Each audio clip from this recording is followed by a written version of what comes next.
Welcome back. इस video में हम ये देखने जा रहे हैं कि टून बूम हार्मनी अपनी फ़ाइल को सेव कैसे करता है, उसका स्ट्रक्चर कैसे होता है। आप बाकी प्रोग्राम्स आपने इस्तेमाल किए होंगे, फ़ोटोशॉप, इलस्ट्रेटर, एडोबी एनिमेट या मोहो या कोई भी और प्रोग्राम जो आपने इस्तेमाल किया है, तो आप उसमें आपने ये चीज़ देखी होगी कि हर चीज़, सारी एनिमेशन, सारे फ्रेम्स एक ही फ़ाइल में सेव होते हैं। सारी की सारी चीज़ें एक ही फ़ाइल में होती हैं। अगर आपने किसी को एक फ़ाइल वो प्रोजेक्ट भेजना हो, पूरे का पूरा आप फ़ाइल उठा के भेज देते हैं। वहाँ के प्रोग्राम्स का ये स्ट्रक्चर है। टून बूम हार्मनी में ऐसा नहीं होता। टून बूम हार्मनी में एक फ़ाइल की बजाय एक फ़ोल्डर बनता है। उस फ़ोल्डर के अंदर फिर मज़ीद सब फ़ोल्डर होते हैं और उनके अंदर कंटेंट्स होते हैं। हर फ्रेम अलग से सेव होता है। आपके जितने भी कलर पैलेट इस्तेमाल करते हैं, यहाँ पे कलर पैलेट के बहुत ज़बरदस्त सिस्टम है, हम आगे जाके देखेंगे। तो हर कलर पैलेट इंडिविजुअल कहीं पे जाके सेव हो रहा होता है। हर चीज़ अलग से सेव हो रही होती है। पूरा का पूरा फ़ोल्डर बनता है। तो हम ये देखते हैं कि ये कैसे हो रहा होता है और ये चीज़ें कैसे हैं। तो लेट्स हैव अ लुक। मैं आपके सामने एक सीन क्रिएट कर रहा हूँ जिसका नाम सीन 1 है और ये डॉक्यूमेंट में सेव हो रहा है और डॉक्यूमेंट का फोल्डर ये आपके सामने खुला हुआ है। यहाँ पे मैं जैसे ही क्रिएट का बटन दबाऊंगा और यहाँ पे ये देखिए सीन 1 का फोल्डर बन के आ चुका है हमारे पास। ये हमारे पास सीन खुल गया और यहाँ पे ये उसका सीन 1 का फोल्डर बन के आ चुका है। तो जो कुछ मैं अभी इसमें इस प्रोग्राम में करूँगा, यहाँ पे वो इस फोल्डर के अंदर सेव होगा। इस फोल्डर के अंदर अगर जाएँ तो ये देखें, ये मुख्तलिफ़ चीज़ें हैं। देखें, ये स्टेर लगा हुआ है यहाँ पे। स्टेर का यही मतलब है कि ये प्रोजेक्ट अभी तक सेव नहीं हुआ पड़ा। तो मैं इसको कंट्रोल एस करता हूँ, ये सेव कर देता हूँ। और जैसे ही मैंने कंट्रोल एस किया, देखें यहाँ पे ये मुख्तलिफ़ फ़ाइल्स बन के और मज़ीद किस्म की फ़ाइल्स बन के आ चुकी हैं। और ये जो है वो एक्चुअल मेन फ़ाइल है हमारे प्रोग्राम की, जो कि एग्जीक्यूटेबल फ़ाइल होती है, एक्जी फ़ाइल जैसे हम कहते हैं। और ये वो एक्चुअल फ़ाइल है। बाकी इसके साथ ये सारी सपोर्टिंग फ़ाइल हैं। तो यहाँ पे मैं कुछ फ्रेम्स के ऊपर कुछ ड्राइंग बनाता हूँ, कुछ लिखता हूँ। मैंने यहाँ से ब्रश टूल ले लिया और मैं फ्रेम 1 के ऊपर हूँ राइट नाउ। फ्रेम 1 के ऊपर जाके मैं 1 लिखता हूँ।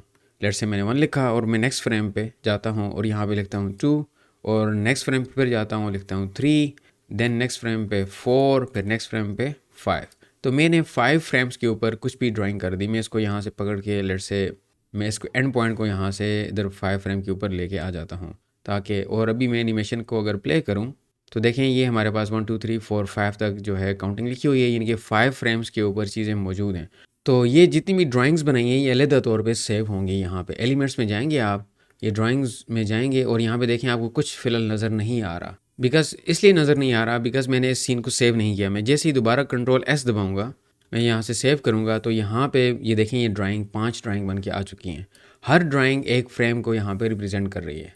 अगर इसको मैं बड़ा करूँ ये, बिकॉज़ ये टून बूम हार्मनी की समझने की फ़ाइल है, मैं इसको खोल नहीं सकता, ये टून बूम हार्मनी ही समझता है इसको। तो ये 5 फ्रेम्स यहाँ पे 5 फाइल बन के आ चुकी हैं। इसी तरह कलर पैलेट का अपना तरीका होता है। ये पैलेट लाइब्रेरी है, जितने आप पैलेट यूज़ करेंगे तो वो यहाँ पे आपको नज़र आएंगे।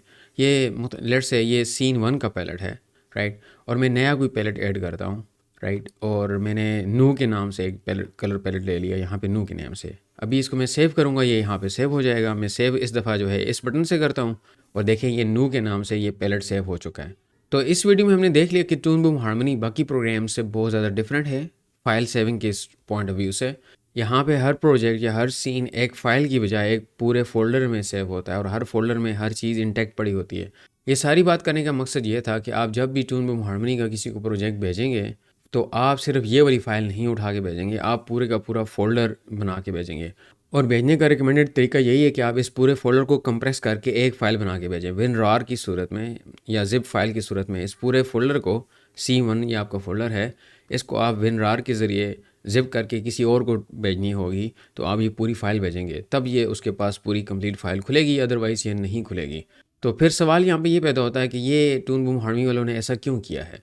बिकॉज़ ये Toon Boom Harmony industry standard है और ये इंडस्ट्री में यूज़ हो रहा होता है। तो हर प्रोजेक्ट के ऊपर, एक ही प्रोजेक्ट के ऊपर मुख्तलिफ लोग काम कर रहे होते हैं। कुछ लोगों का काम सिर्फ़ और सिर्फ एनिमेशन करना होता है, कुछ लोगों का काम सिर्फ़ और सिर्फ डिज़ाइनिंग करना होता है। तो हर बंदा अपने हिसाब से हर प्रोजेक्ट को खोल के अपने हिसाब से हर सीन में अपनी अपनी कंट्रीब्यूशन करता है। तो ये इस वजह से इस तरह रखा गया है, ऑन पर्पज़ रखा गया है। तो ये जानना बहुत ज़रूरी है बिगिनर्स के लिए कि जब भी आप प्रोजेक्ट सेव करेंगे तो वो एक फ़ोल्डर में सेव होगा और फ़ोल्डर में हर फाइल बहुत इंपॉर्टेंट है। एक फ़ाइल भी मिस हो गई तो आपका वो चीज़ ख़त्म हो जाएगी। इस वीडियो में इतना ही। नेक्स्ट वीडियो में हम ये डिस्कस करने जा रहे हैं कि ये इंटरफेस क्या होता है टून बूम हार्मनी, मुख्तलिफ़ चीज़ें क्या हैं, कैसे हैं। हम स्टेप बाय स्टेप इन सारी चीज़ों को डिस्कस करेंगे। तो मिलते हैं नेक्स्ट वीडियो में।